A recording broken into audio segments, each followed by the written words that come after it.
I'm wearing a blanket on my waist. That's right. That's because he's naked from the waist down.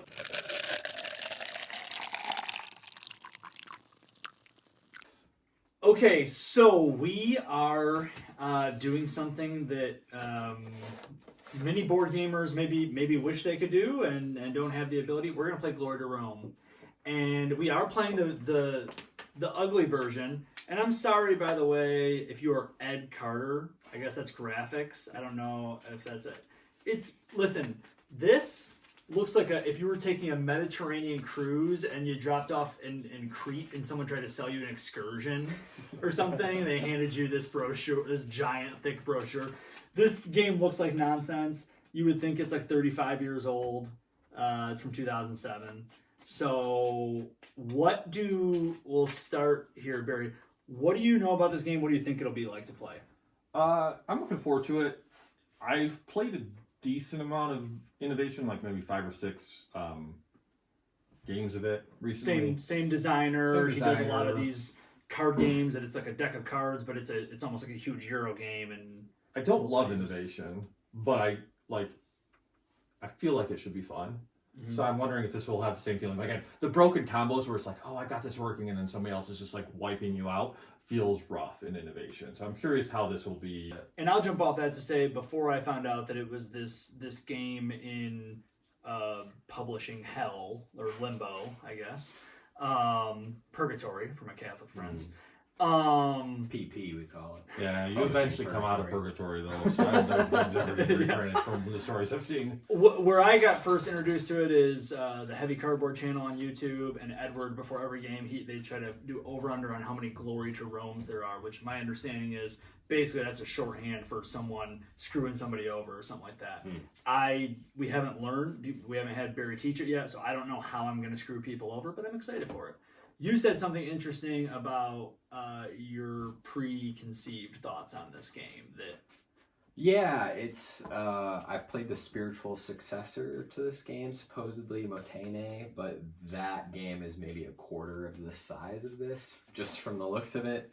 I don't feel like I'm going to do very well or really understand what's happening.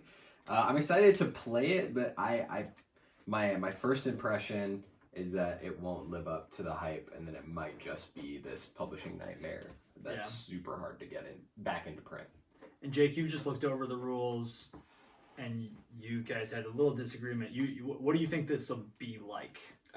After looking through the rules, I thought it was going to be Wingspan, but with more player interaction. Okay.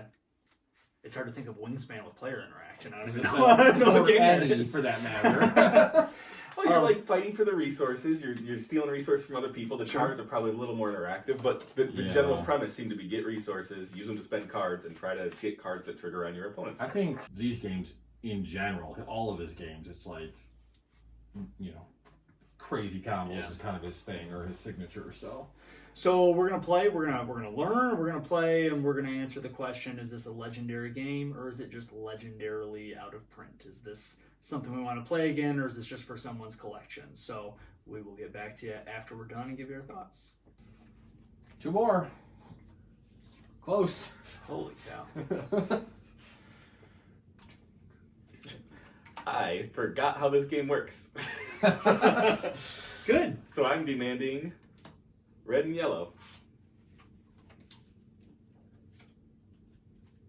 You don't have to give it to me, but you can if you want to. No, this isn't built. Well, it's not built yet. Oh, yeah. I do have to give it to you. Do you have a red?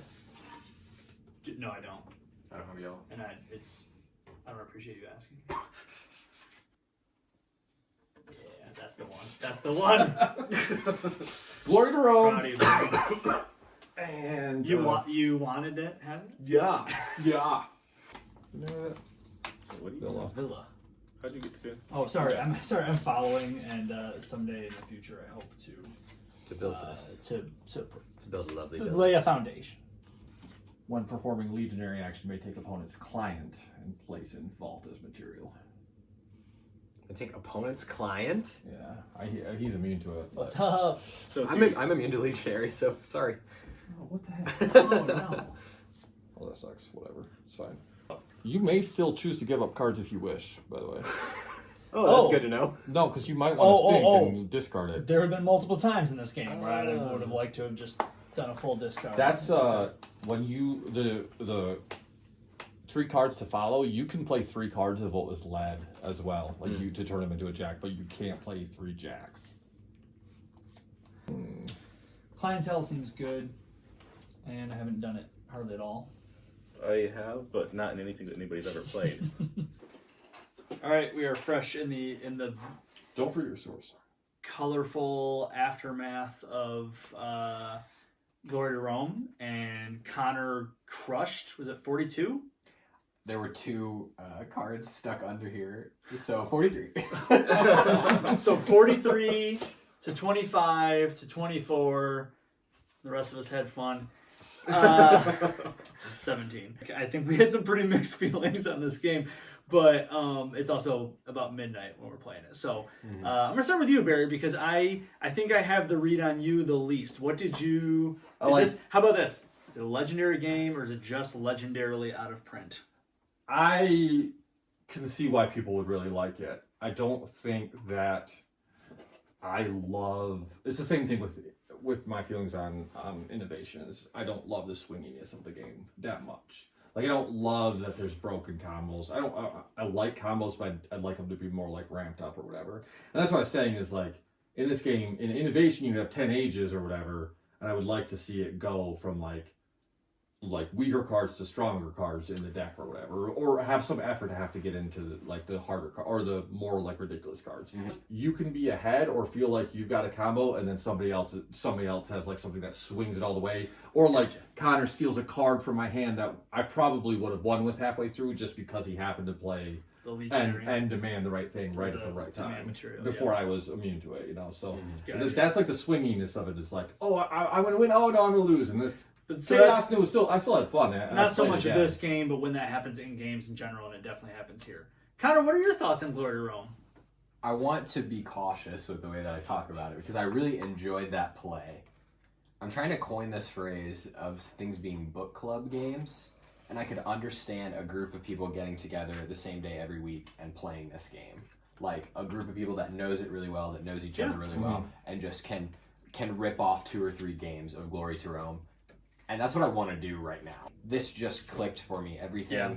Sure, there was definitely some luck in the way that my buildings comboed together, but I actually felt like I knew what I was doing when I was choosing to play those out for the rewards. And it was just dopamine the whole time. It was awesome. I love it. I think it's a legendary game.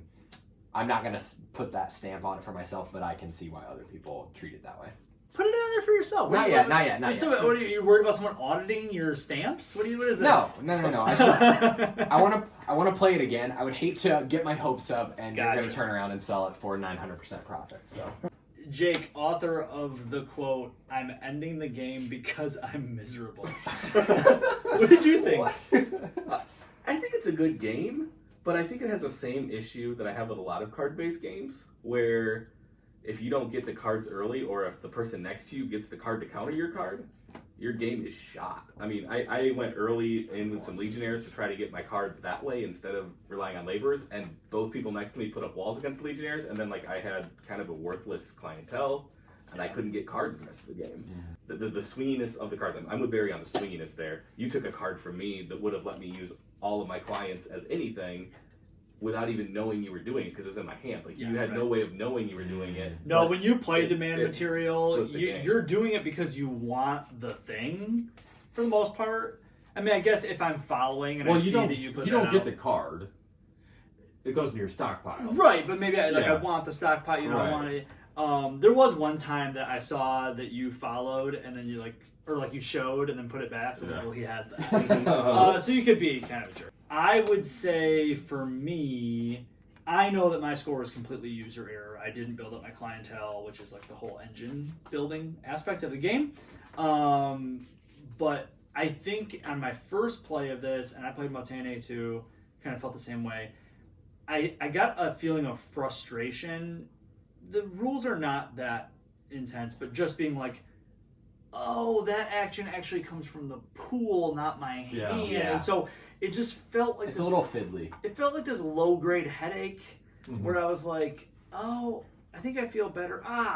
nope. I'm thinking the wrong thing. And it's like, it's not so crazy, like I said, but yeah, maybe fiddly's the right word. I think this absolutely blows Motene out of the water in terms of the game that is and the game that this is trying to be. I'd have to go back and look at Motene. Is there any, can you take from people in that? I don't remember. I've 'Cause played that It's game so once or much twice a long smaller. ago. The combos are really tiny. Like, Yeah. you can't really I don't build know. an You engine. should really. We might you should double really back play on that Innovation because we sometimes. played Motene on a lunch break really quick.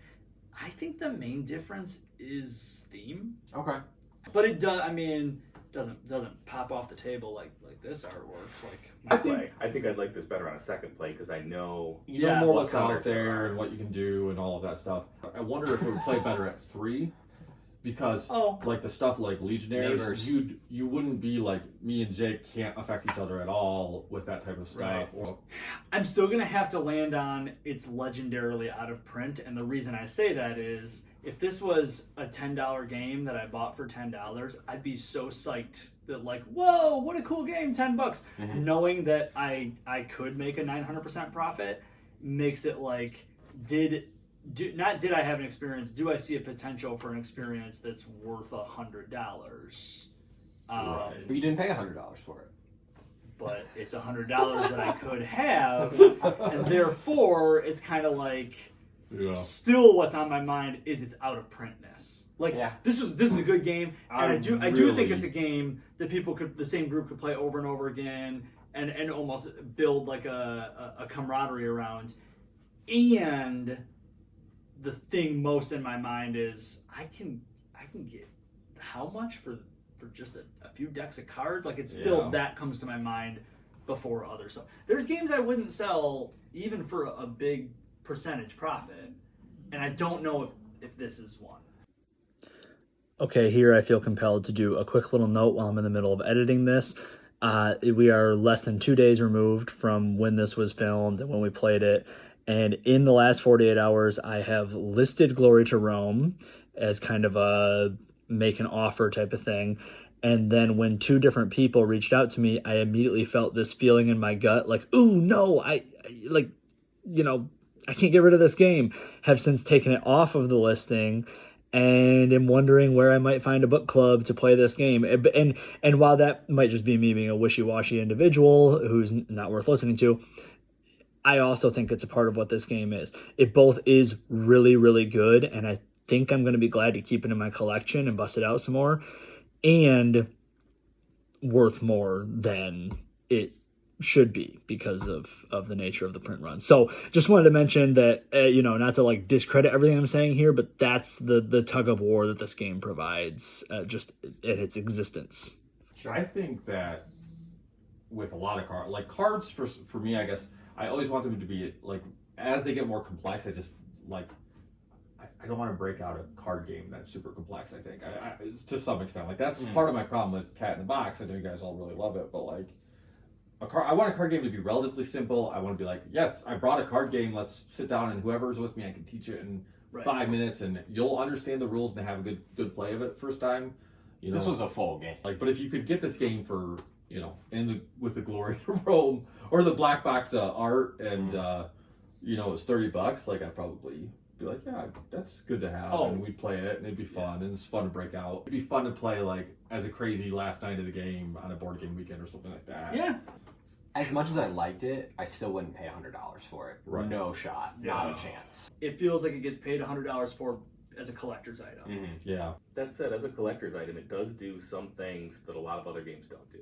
Like multiple use cards. I mean, they're more common now, but when it first came out, it wasn't as common for that kind of thing. Right. Tons of player interaction, which isn't as common in a lot of games these days. So Especially there in are a a lot lot of of things card going games. for it. Legendary game, Jake? I think it has a position as a legendary game in the same way that like Catan has a position in a legendary game. Let's go. That like it's not the best game, it's not my favorite game, but I think that it has its position and it does what it does well enough that you could have it in a collection and be like, hey, this is a good game for your Here's my collection. hot And- take. I'd rather play Flux. I've never played it. Really? I really actually enjoy it, but I think the way faster, quicker, crazy combos, a little bit like, oh, I'm going to end it right now, but this is different. The way by that I quite a would bit. summarize my whole experience and the reason I won't give it the stamp is because this game punches above its weight for me. I was not expecting anything crazy because I went in You were knowing, coming in probably the most baseline negative. yeah, towards it. you'll hear, you would have heard my negative undertones in the beginning of just like, I think it'll be fine. And for me, it like punches above its weight, but it's not worth the hype. Yeah. It can be both. Both things see can be that. true. I like what you said though, Jake. Like, we just played Endless Winter, and that is a lot of complex, between your worker placement and your cards and all that kind of stuff. But it feels like a modern board game, and that it's like, yeah, we've seen this in some other stuff. Mm-hmm. This is unique. Mm-hmm. They don't make this anymore. Literally.